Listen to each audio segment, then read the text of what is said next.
Hello, my name is Marcus DeAndre. I'm a technical marketing engineer for Morpheus. Today we're going to talk about integrating Morpheus with Active Directory and how you can really get granular with the controls of Morpheus to secure and harden the Morpheus appliance and its access. So before we get started, I'd like to show you the Active Directory setup for Windows 2012 R2 so that you can see some of the basics that I've laid out already. So with that being said, we're going to open up Active Directory users and computers. And one of the things so let me go ahead and share that screen with you so you can actually see it. So here's our Active Directory users and computers. And one of the things that I want to show is that I've simply set up basically what's called a Morpheus service account. The service account can be a regular domain user. It doesn't need any special rights or privileges. And this is essentially a bind account. So this is where you're going to go in and bind this user for Active Directory access to read the information that's there, read the users, read the groups, etc. And then this is going to allow us to enumerate things and then to do user synchronization and creation. So one of the other things that I've actually done is I've created a couple of groups. I've created this Morpheus admin group as well as this Morpheus service group. So the Morpheus service group is an admin only account. It's a basic account. It still has quite a lot of privileges to it, but it's not a super user account where you have full access into the Morpheus appliance. The admin group, which is here, is also created, and this would give you super user access if you're a part of this group. Now both of these groups are plain domain global groups, and they're security groups. Members have been populated into those groups, and I'll discuss that as well. So this Morpheus admin account that's created here is a member of Morpheus admins. So this Morpheus user will have essentially admin super user privileges to the appliance. The Morpheus service user, which is another account that I created, simply has basic admin only rights. So not a super user, but an admin user. So now that you've seen all the groups, let's see how all this applies in the world of Morpheus. So the very first thing that I want to do is I want to log on to the Morpheus appliance with the local user account.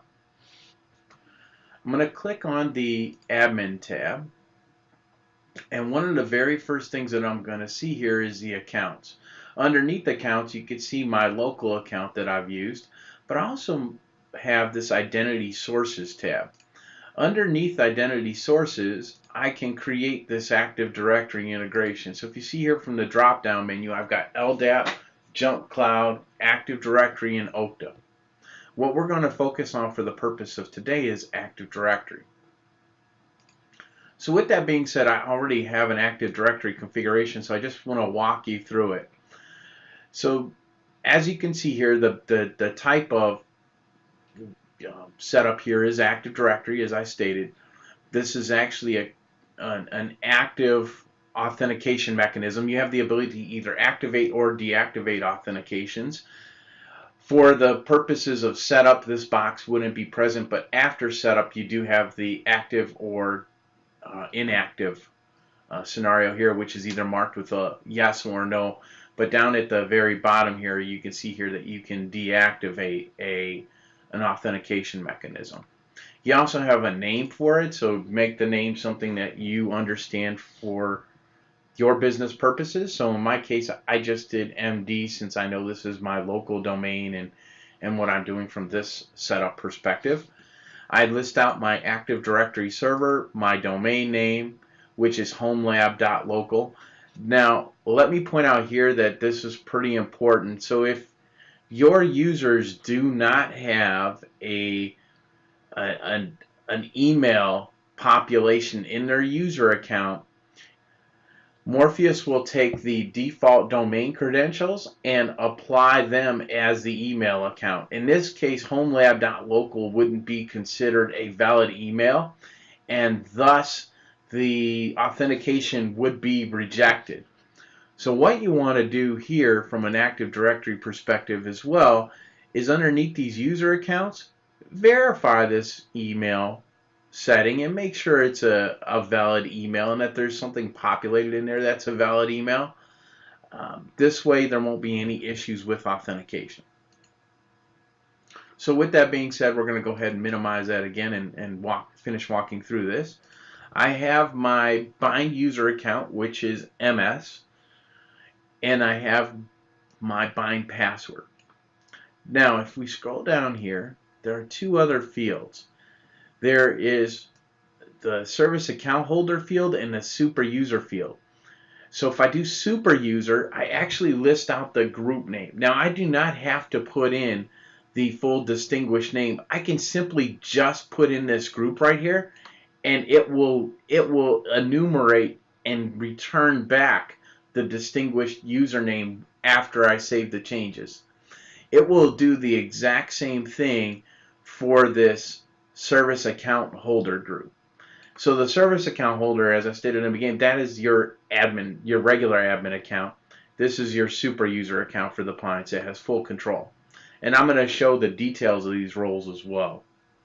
Now the default role, as you can see here, you've got two options. So if you didn't list anything if you're not a member of either one of those groups, for instance, then you can either default yourself as an account, or default the user logging in as an account admin, or as a system admin. So once everything's correct there, you just simply save the changes, and you're now ready to start the login process. So we're going to go ahead and log in with those two accounts that I created, just so I can show the differences of how they show up. So the first one is Morph Service, and we're going to go ahead and we're going to show this really quick. So you can see here that Morph Service doesn't have all the options on the tabs here to do everything. That's because it's restrictive, and I'll show you what it's restricted to after we finish logging on with the Morph admin account.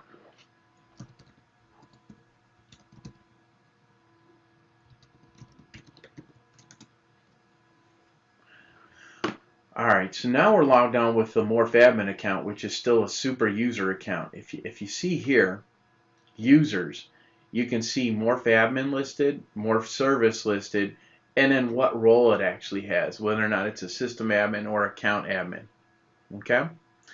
Now, we can go here and click on the roles. If we wanted to see the granularity of the actual role, we can click on the role itself, which will show us all the granular access it has. So you can see here, for example, that I don't have access to do any Pixie boot servers or to change load balancers with an account admin. But with a super user, I would have those abilities. And then you also have the ability to control things like group access, instant type access, etc. So let's do a little bit of discovery here. So let's create a new role, and we're going to call this custom role. Now I could copy everything that's in either the system admin or the account admin, but in this case I don't want to. So I'm going to go ahead and say here that I want to get very granular permissions in the description. Now we can break this out into something that's a little bit more detailed and very specific for each individual organization, because no one size fits all. Some of these roles will be very different, and some of the abilities of what we want people to do in the various tabs may be different.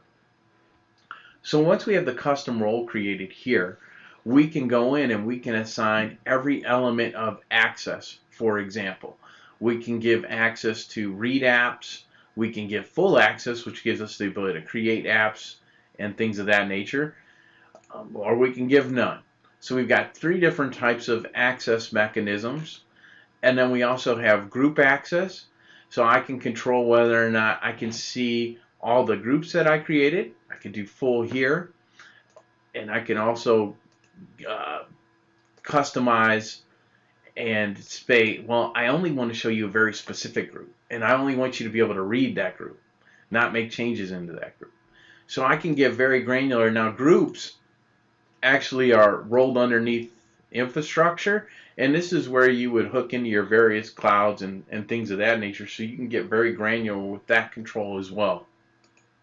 And I can do the exact same thing with all the various instances. I can come in and I can control the access with the instances as well, and make sure that the rights that I want are actually there, and that people can't just go in and create everything, for example, maybe with this particular account.